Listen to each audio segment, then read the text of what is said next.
Hello and welcome everybody to the Center for Deliberative Democracy and Global Governance seminar series here at the University of Canberra. My name is Hans Asenbaum, and this is the second part of a 5-part seminar series on democracy, identity, and self-transformation. So first I would like to acknowledge that we are here on the land of the Ngunnawal people. We respect their elders, past, present, and emerging, and would like to express our deep appreciation for the culture, the heritage, the contributions to the history the Ngunnawal people have made and are making and to the development of this beautiful country. So today we have Taina Meriluoto with us. I will briefly introduce her. You will see how her work very clearly connects to the series about identity, questions about who we are in democratic politics, how we present ourselves, and what agency we have over presenting ourselves in certain ways, changing our identities, changing maybe other people's perceptions about who we are in participating in democracy, deliberative democracy. So Taina is a postdoctoral researcher in sociology at the University of Helsinki in Finland, and also a visiting fellow at the University of Essex. She works on visual politicization, democratic theory and practice, and focuses especially on the interrelation between self and political action. So questions about identity, personhood, and participation.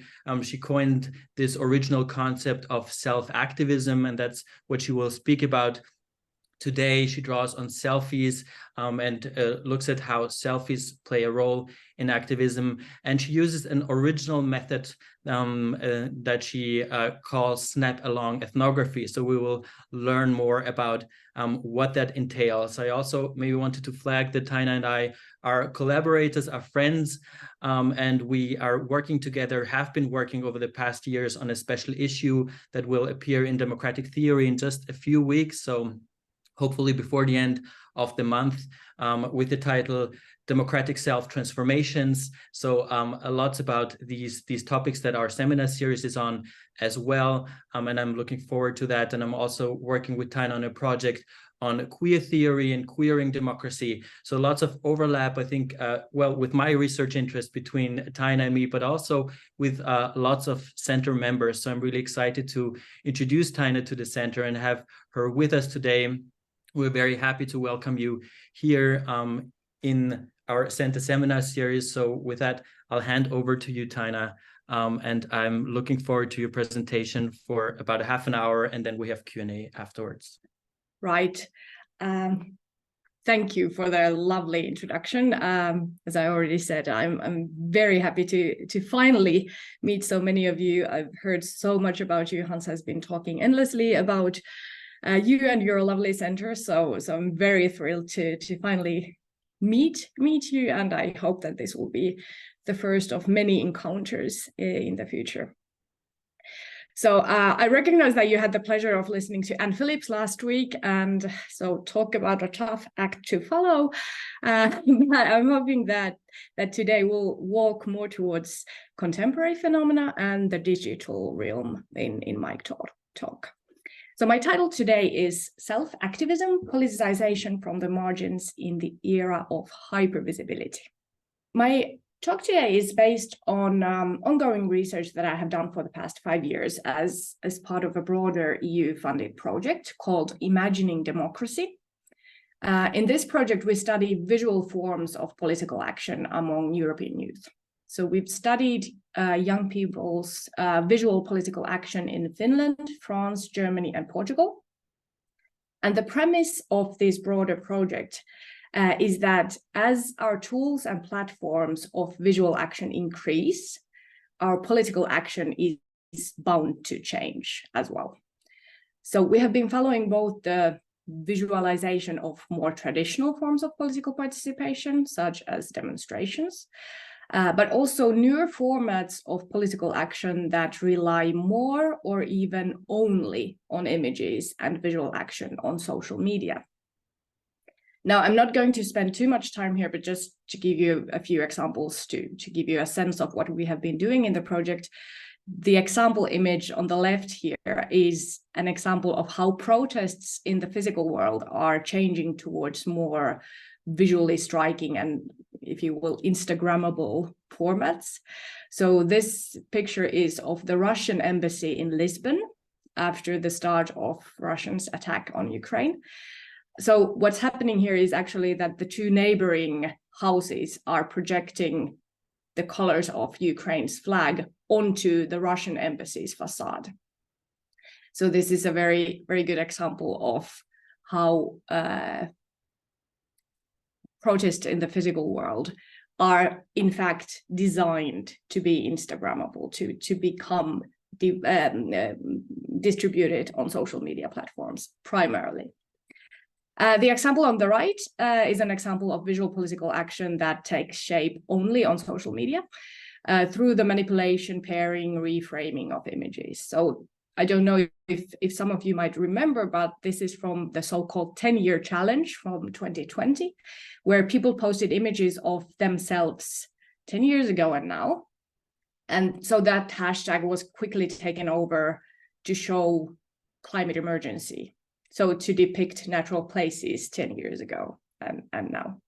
So these are just a few examples of what we have been doing in the project more broadly. But as part of this project, I have focused on selfies.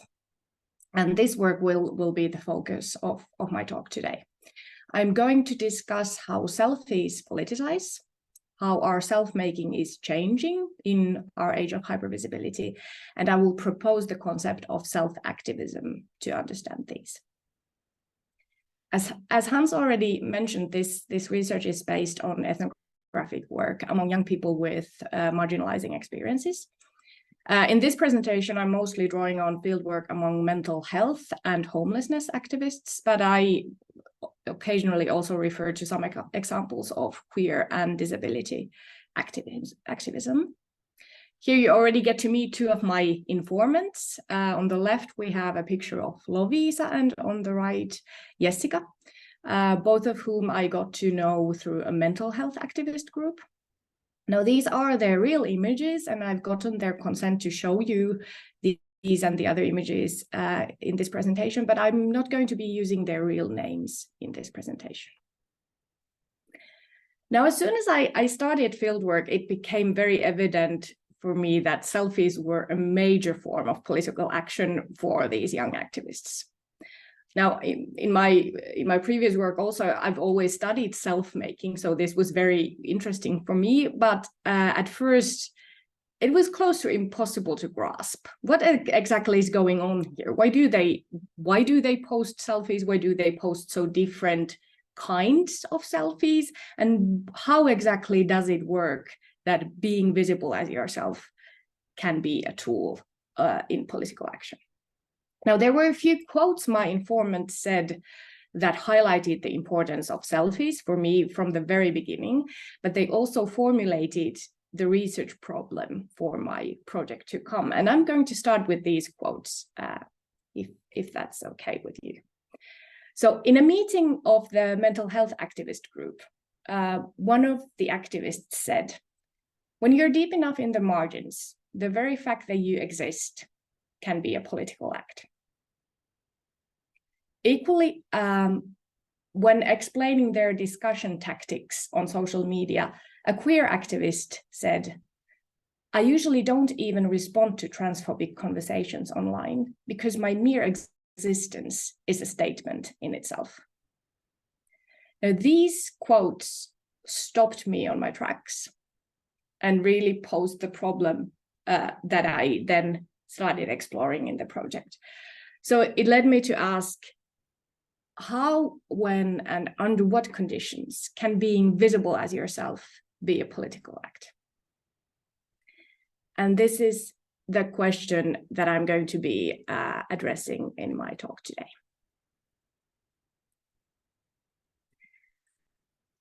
So as Hans mentioned, this research project draws on a particular kind of ethnographic fieldwork. In the project, we have developed a new application of ethnographic fieldwork, if you will, that we call Snap-along ethnography, where I have followed young people simultaneously online and offline. So this is because the online-offline divide is actually decreasingly significant in the youth's everyday lives. The young people are simultaneously in both environments, and their actions take place and have roots and consequences in both. So what I did in practice is that I followed young mental health, homelessness, queer and disability activists in their everyday lives and online, mainly on Instagram, and observed what they took pictures of, why, what they posted, where, when, what comments they received, how they reacted to them, what their images and the comments meant for them, what they shared, what they stored in their phones, etc. And in particular, I focused on their self-images, obviously. So what kind of images they shared about themselves, where, why, and what that meant for them. In addition, I also conducted interviews with the informants, and I discussed the analysis with them one-on-one, but also in groups. Now, a major focus in their activism was stigma. All of these young activists felt stigmatized, and they acted politically to change this.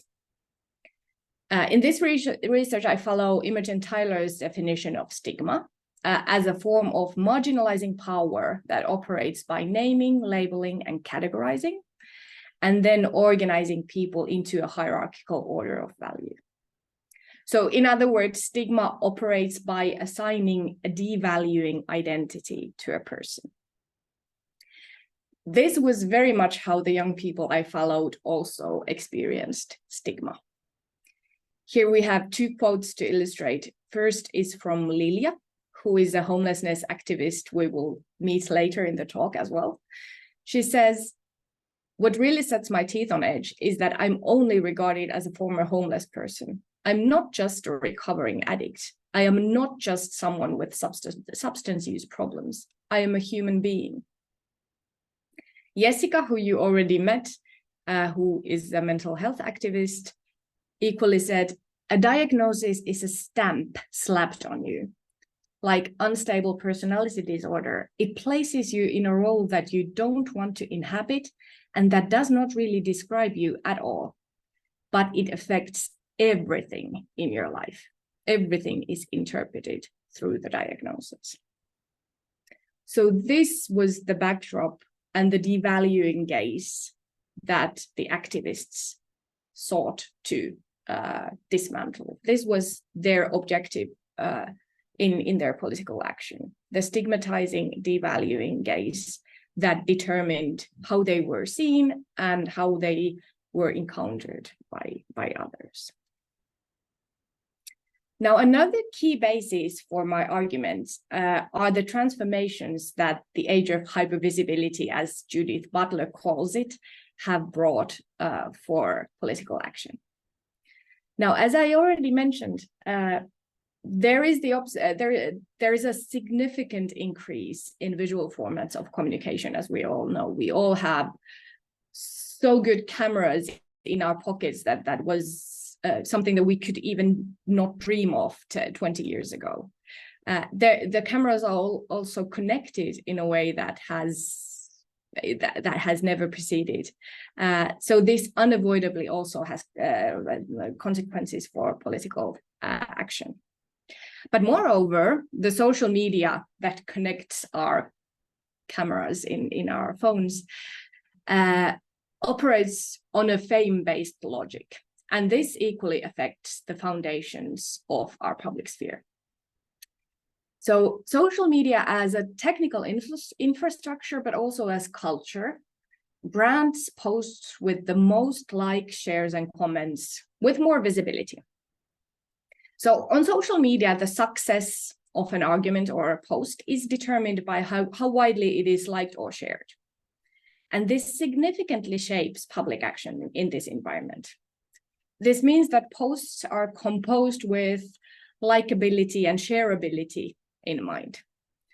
And it's indeed quite concretely necessary to think about that when you post something, because posts that do not receive any reactions are concretely hidden away by the algorithm. So on social media, attention equals existence, really.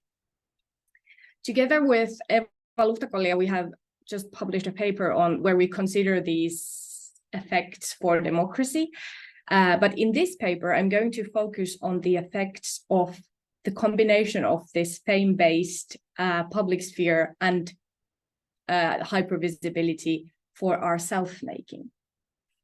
So the increasing visuality and the significance of attention and visibility have made our self-making increasingly visual and public.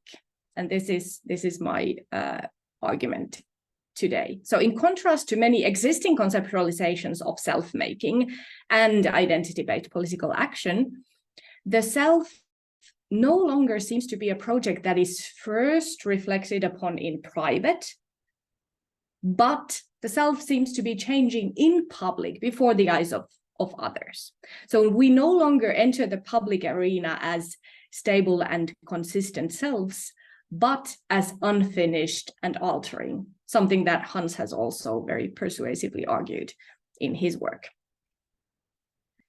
Selfies, for me, provide a unique opportunity to observe this. In my recent paper in the British Journal of Sociology, I developed the idea that selfies should be considered as key tools of self-coordination today. So they provide us a tool to work on ourselves based on the feedback we receive from others, but also from the technologies of the platforms. But, and this is important, they also provide a unique opportunity for us to see how others relate to themselves, how we look at ourselves, how we cultivate ourselves. So they enable us to see the self's relationship with the self. And apart from self-portrait art, seeing this self-self relationship has largely been impossible before. In this paper I'm presenting today, I propose looking at these processes of self-making as a form of political resistance. My argument is that if stigma functions through the ways in which people know and see and cultivate themselves, then resistance to stigma should also be examined as a means to know and construct yourself differently. So as subversive ways of relating to yourself. This, I argue, we can see in the self-images that display a deliberately different way of seeing and showing oneself than the stigmatizing norms would require. So the concept of self-activism I propose is a way to study this further, to ask how and what the marginalized self politicizes by means of being visible. It's a form of activism that is simultaneously targeted at how the self is seen and recognized, and it works through self-visibility.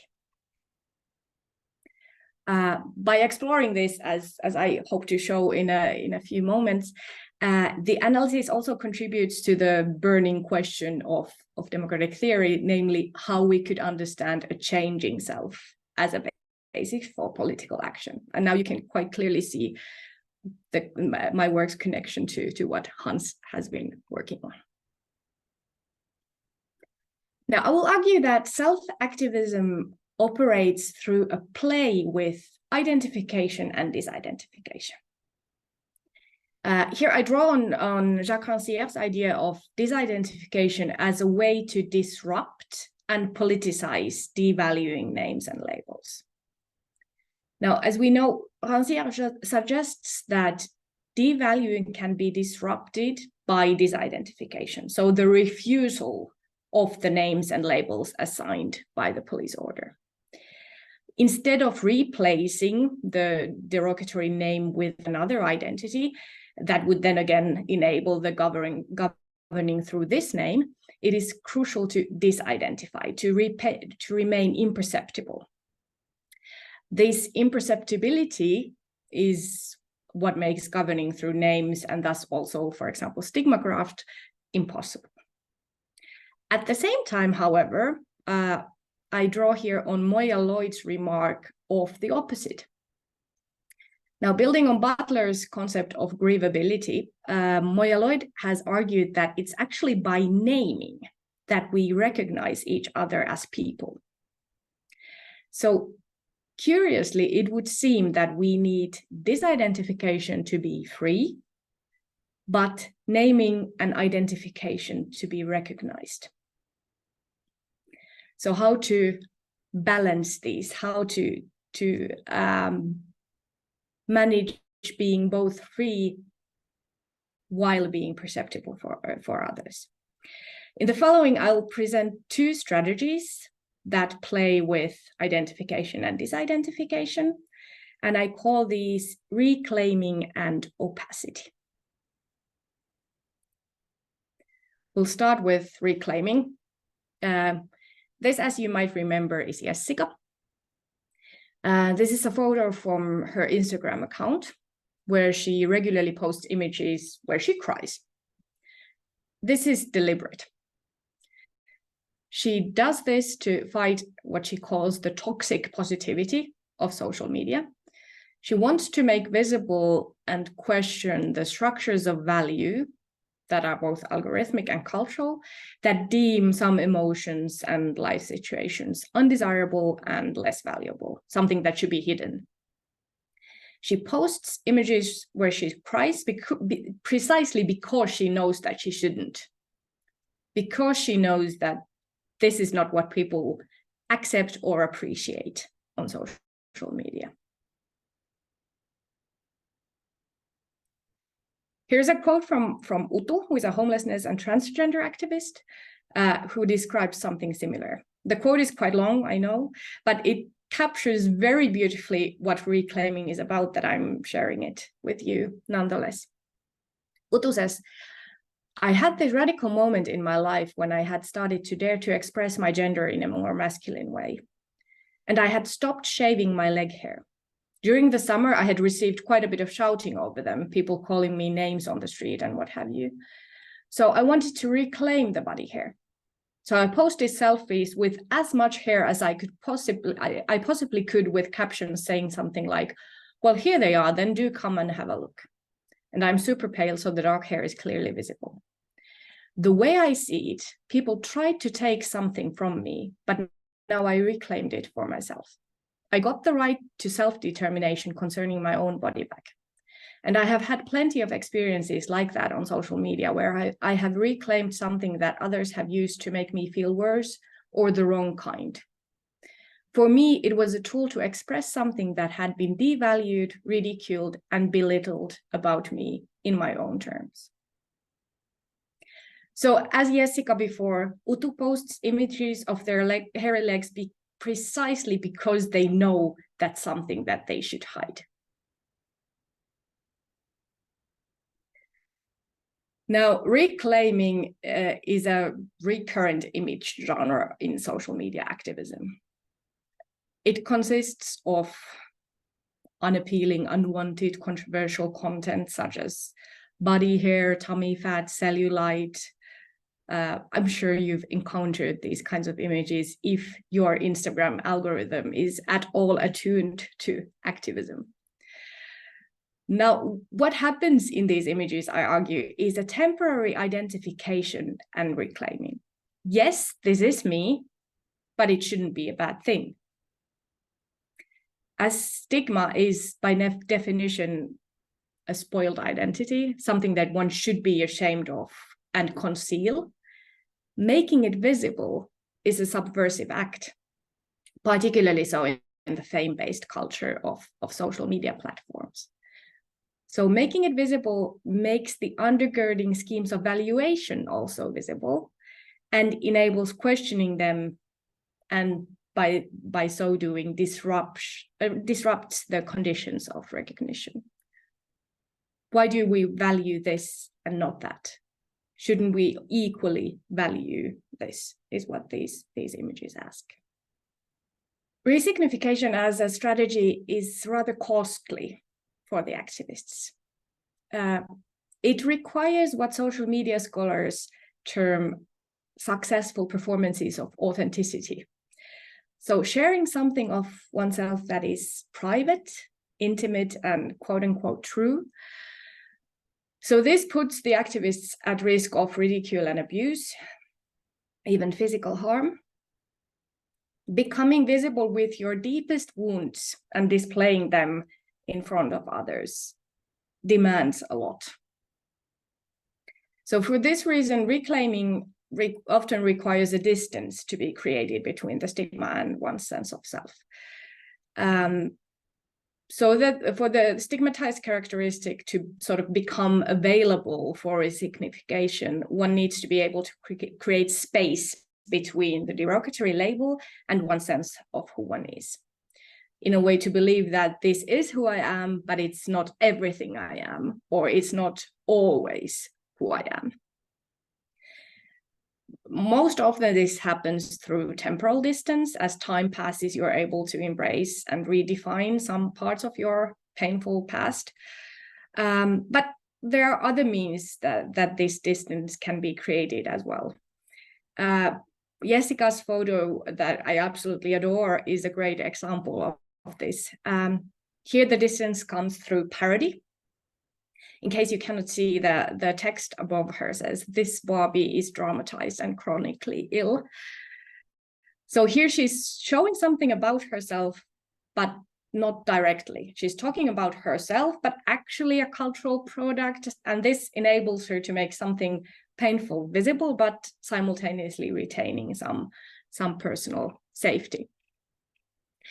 And then I suggest that the digital media offers the possibility of the creation of such distance. So, and then this affordance comes in the form of the temporariness of the digital media. One can show and identify with one's stigmatized self in some posts, but in others one can hide it. What a person shows is in their own hands, or at least more so than in the physical world. So if you choose to sometimes become visible with the stigma, you remain free to other times present yourself differently. The second strategy is what I call opacity, or politicizing via the multiple self. Opacity is a term I've adopted from Marquis Bay. They suggest that in contrast to disidentification and the creation of improper names, opacity is created through movement across and between identifications. Opacity resists intelligibility by being multiple and always fugitive. This is Lilia, who, as you might remember, I got to know as a homelessness activist. These are images from her Instagram account, where she posts images of herself in CrossFit, dancing flamenco, cuddling her godchildren, cooking with her partner, spotting street art, alongside also image pairs comparing her during her homelessness years and now. And the diversity of these images is no accident. Lilia says, "On my Instagram account, I'm showing my life as quite an ordinary young person's life. And by showing that, I want to say that my life is pretty ordinary despite the stigma and all. That, yeah, I've had these experiences, but so what? They don't define me."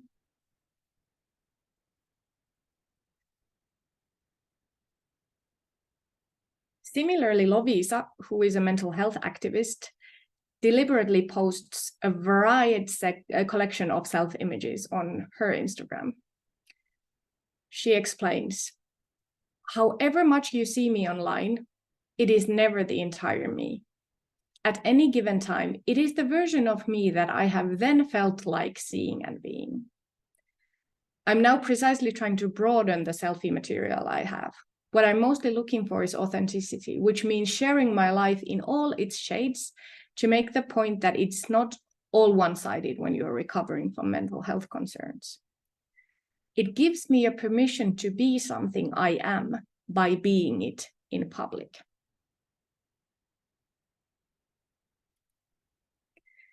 So what takes shape here, I argue, is disidentification through multiplicity.